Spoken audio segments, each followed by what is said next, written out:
Hello guys, this is Zeta of Team Arken, and for today's video we will be unboxing ST-15 Dragon of Courage starter deck. So let us take a look at the contents.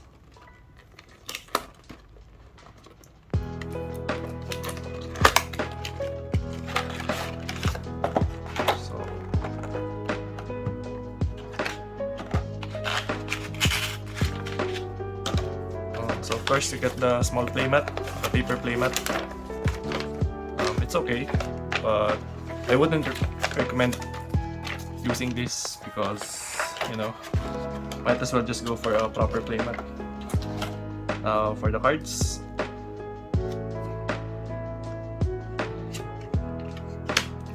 you get two memory counters, one with Agumon and one with Gatomon Ace. Now for the cards, so you get 4 copies of the new Black Gatomon. So all turns, once per turn, when an attack is redirected or switched, your Digimon gains 1 KDP. So it's decent. Next, only 2 copies of the new Agumon. So during the start of your main phase, if your opponent has a Digimon, you get to gain 1 memory. And its ESS is when an attack is redirected, all turns, you gain 1 memory. So you're gonna have to buy 2 of these starter decks in order to secure an entire playset of this Agumon. So next, 4 copies of Clear Agumon. So it gives reboot just like Toy Agumon from BT2. 4 copies of the new Black Solarmon. So on play, you reveal the top card of your deck. If it's a black card, you get to add it. If not, you trash it. It's okay. It's not that good, but I guess you can consider this as a black staple. Next, 4 copies of the new Toy Agumon. It's a blocker, and during your turn, if this Digimon attacks a player, you lose 2 memory. So it's like the old Gatomon, but with 4k DP and a higher play cost. Next, 4 copies of the new Mechanormon. So what does this card do? I think it only gives reboot, that's it. It's okay. It's just like Vladimon, but it's a cyborg. Next, 4 copies of the new Tankmon with jamming. So it's just like Sealstramon, a level 4 black Digimon with jamming. Next, 2 copies of the starter deck's first SR, Black Greymon. So you can Digivolve this for 2 cost over any Digimon with Agumon in its name. And all turns, once per turn, when an attack is redirected or switched, you gain 1 memory.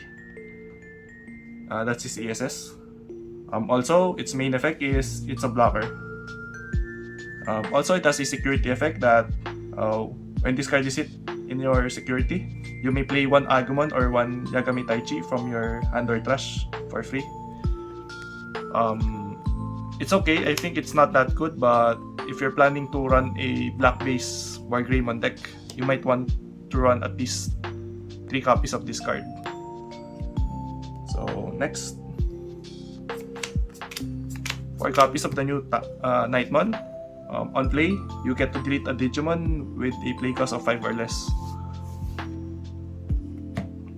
I guess you can use this for security control decks that run Shadow Seraphimon and black option cards, something like that. And of course, next, 4 copies of the new Andromon. This card is very good for Mugendramon decks. When Digivolving, you get to Digivolve 1 of your opponent's Digimon without meeting any kind of conditions. It just Digivolves your opponent's Digimon straight up, so it's pretty good. Also, it gives a reboot ESS, so you can replace your Gigadramon or Metal Tyrannomon with this card. And of course, 2 copies. Only 2 copies of the new Metal Greymon, unfortunately, so you're gonna have to buy 2 starter decks in order to get 2 Agumons and 2 Metal Greymons. So what does this Metal Greymon do? We can Digivolve this for 3 over any Greymon type Digimon or any Digimon with Greymon in its name for 3 cost. So it can be any color. Also, its main effect is it's a blocker, just like the Greymon, and its ESS is it provides security attack +1 as a generic effect. So it's pretty good. Personally, I wouldn't recommend running this in the War Greymon deck or Black War Greymon deck. I think the Red Metal Greymon is still better. But this card is really good in the black-based Mugendramon deck. Okay, next. 2 copies only of the new War Greymon Ace. So you can Digivolve this over any level 5 with Greymon in its name. So it can be Rise Greymon or whatever it is. You can Digivolve this from your hand during your counter timing as plus Digivolve. So because it's an Ace card. I haven't really studied the Ace mechanic yet, but I think it comes before the blocking timing, if I'm not wrong. And also, it is a blocker. And all turns, when a card is removed from a player's security stack, you can unsuspend this Digimon. So it works on both turns. And also, you lose 4 memory when this card is removed from the field in any way, the Digivolve or whatsoever. I think that mechanic is called Overflow, if I'm not mistaken. Yes. Next, 4 copies of the new Hyandromon. So it's a blocker with 12k DP. Also, when you Digivolve this, you can delete an opponent's Digimon with a play cost of 8 or less. So I guess it goes hand in hand with this Andromon. Next. 4 copies of the new Memory Setter Yagami Taichi. I think this card is very good. So it sets your memory to 3 automatically during the start of your turn. And all turns, when an attack is switched or redirected. So you get to draw 1 card. Then you get to select one of your Digimon and it gains 2k DP till the end of the turn. So that's a really good effect. And the good thing is that one starter deck comes with 4 copies of this card. So it's really worth it. Next, only 2 copies of this card. I forgot the name. I think it's Breakthrough of Courage or something.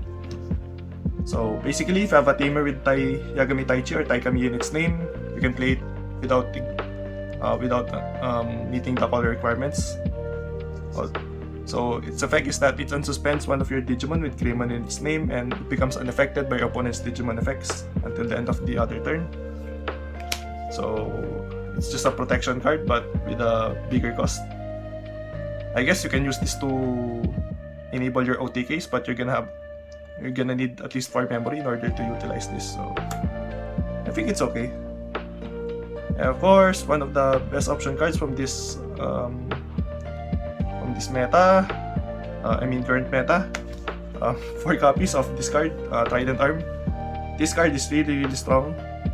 Basically, it digivolves your opponent's Digimon by 3 levels, and then it forces one of your opponent's Digimon to attack during their main phase. So you can also consider this as an auto kill card because it gets rid of big Digimon and forces that Digimon to attack. So that's a really good effect. I've seen people run this in Black War Greymon and War Greymon decks, also in Mugendramon decks, and other blocker-based decks like Chessmon and Craniamon. So I guess that's it for today, guys. If you want to secure your own starter deck, Dragon of Courage or its counterpart, the Garurumon starter deck, you may visit Arcane Card Zone's Shopee. I'll put the link down in the description box below, just in case you want to secure your own starter deck. So I hope you guys enjoyed this video. Please like, share, and subscribe, and